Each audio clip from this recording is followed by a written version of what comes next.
question to you here is, what concerns do network executives have? What should they have regarding how it is apparent now, if you didn't think that before, that the college football playoff has made every other bowl game relatively meaningless? And what are the concerns there regarding the ratings for all those other bowl games?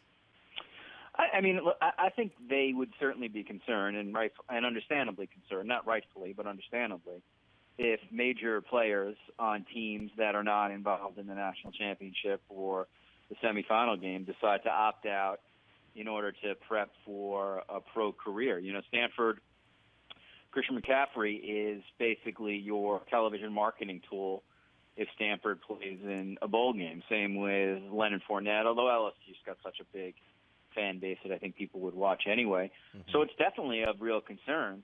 But, you know, the television networks here really don't have any power in terms of trying to convince players to stay. I also believe, to be very blunt, Michael and Alexa, there's so much hypocrisy that exists in college football television where coaches are enabled, are absolutely feted. Many of the analysts look the other way on the worst of the criminality that exists in some programs. And then finally, the hypocrisy of a college football analyst to sort of question whether a kid should sit out a game because he's preparing for a professional career, when said analyst may go to another network in a second and not, quote-unquote, remain loyal to his old team, you know, former network, to me is an absolute joke. So, you know, while some of these ratings will be down, it's like I say boo-hoo. Like, these kids have an opportunity to do something extraordinary because they were blessed athletically, and they, to me, in my opinion, should be able to do what they do. But yeah, to answer your question at the top, it would absolutely have a significant impact on ratings. And I think if you're a fan, let's say a college football fan in Maine or in Florida, and Christian McCaffrey is not playing in a Stanford game, that would make you far less want to watch that game. The diehards and the hardcore college fans of their teams are going to watch, but bowls outside of the national championship and semifinal game are very much marketed driven by the player. So if this becomes a trend and we have these players skipping out on these bowl games and basically the perception becomes that the non-playoff games are meaningless, what does that do to the sponsorship money? Well, they are meaningless. Let's face it. They're essentially it's twofold. It's done obviously because they want teams to get a vacation and fans of the team can do that and boosters can sort of go, especially if it's a warm weather market.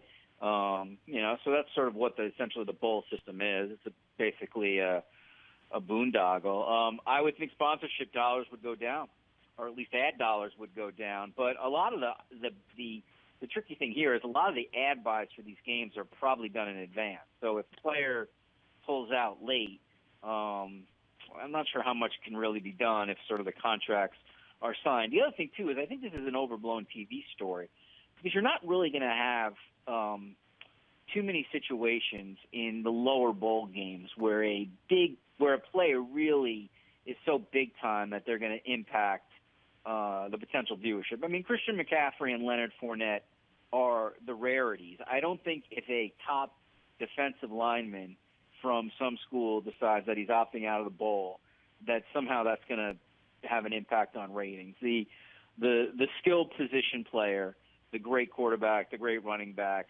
that may lessen the viewership. But, you know, to me, if an offensive lineman who's like a top 3 pick decides not to play in a bowl game and wants to work out for the pros, that's not really going to change too much. But it's a very interesting story, and the reason I like it is because it's one of the first times I've seen players exercise power over the system.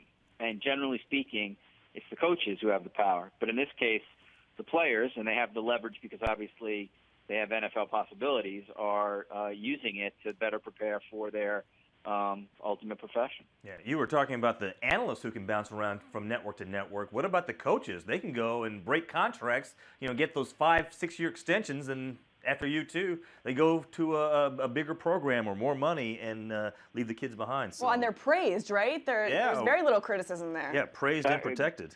Excellent point by Alexa there, because the hypocrisy in college football and college athletics is I mean, it's Yao Ming size, to be honest. It's really ridiculous. And she makes a great point in that when Coach X goes to a bigger school Y, that coach is praised. Wow, so-and-so did such a good job with this program, and now this guy's going to this program, and he's got a chance to, either rebrand this program, retake this program to the top, et cetera. Coaches are historically in college football, they have their butts kissed from everybody, to be blunt. And it's just rare that they really get called out. Occasionally they'll get called out if, they do a midnight basically run around where they go to another school.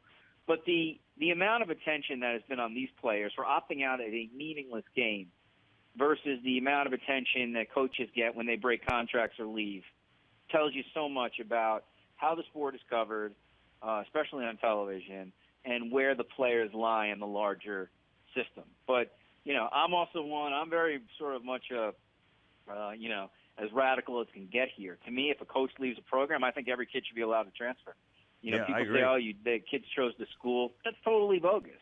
Anybody who knows anything about recruiting knows that kids are choosing the coach or the recruiter who came into that kid's home who said, I'm going to be with you for 4 years and take care of you. So these coaches never have a problem leaving, and anything that can give student athletes more power, I'd be for.